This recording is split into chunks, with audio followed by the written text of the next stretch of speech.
Good morning. It's Monday again, March 29th. I'm going to sort of jump and talk about graduate school in ceramics specifically, although I've also been in graduate school in museum studies. Some may question why anyone goes to graduate school.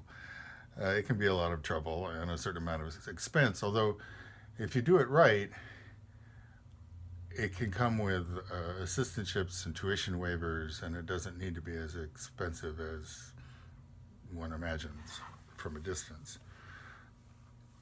Anyway, my experience with graduate school was a bit unusual and certainly wasn't recent.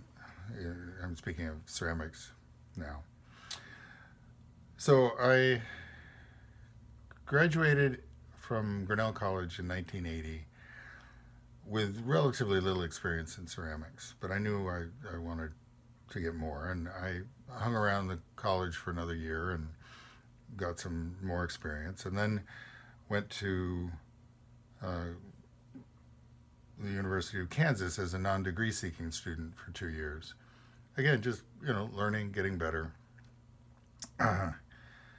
and as I mentioned before, I happened to visit the University of Iowa and really fell in love with their facility.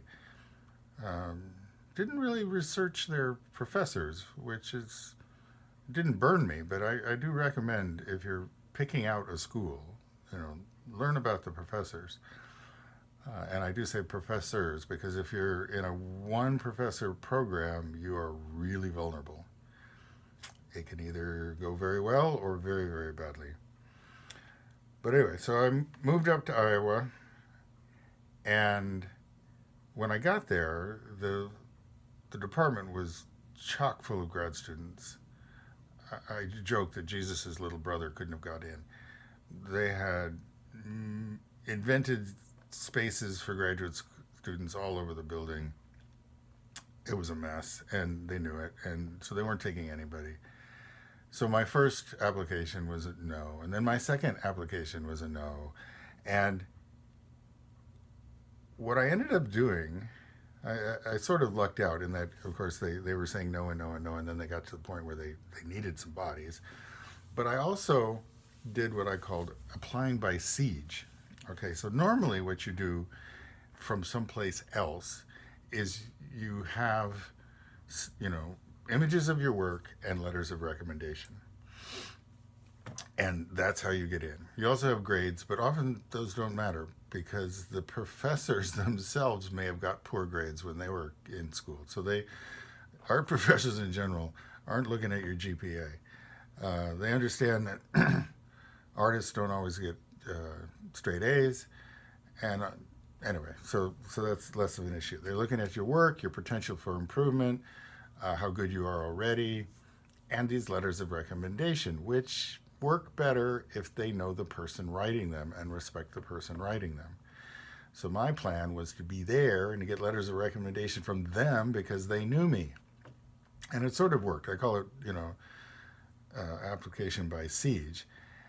Anyway, after the second rejection, I said, well, I'm just going to keep applying. I mean, basically, I bluffed him because my wife had said, you get one more try, and then you got to go get a real job. And so the bluff worked, although they took me on a conditional basis, which meant that I had to show that I was worthy within that first semester, or they could say goodbye to me. Luckily, it worked.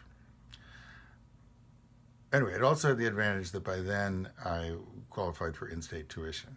So if you pick out a program that you really love and you know why you love it, that's one way to get in, is just go there, be a student on whatever basis you can, and teach them to love you. Good luck.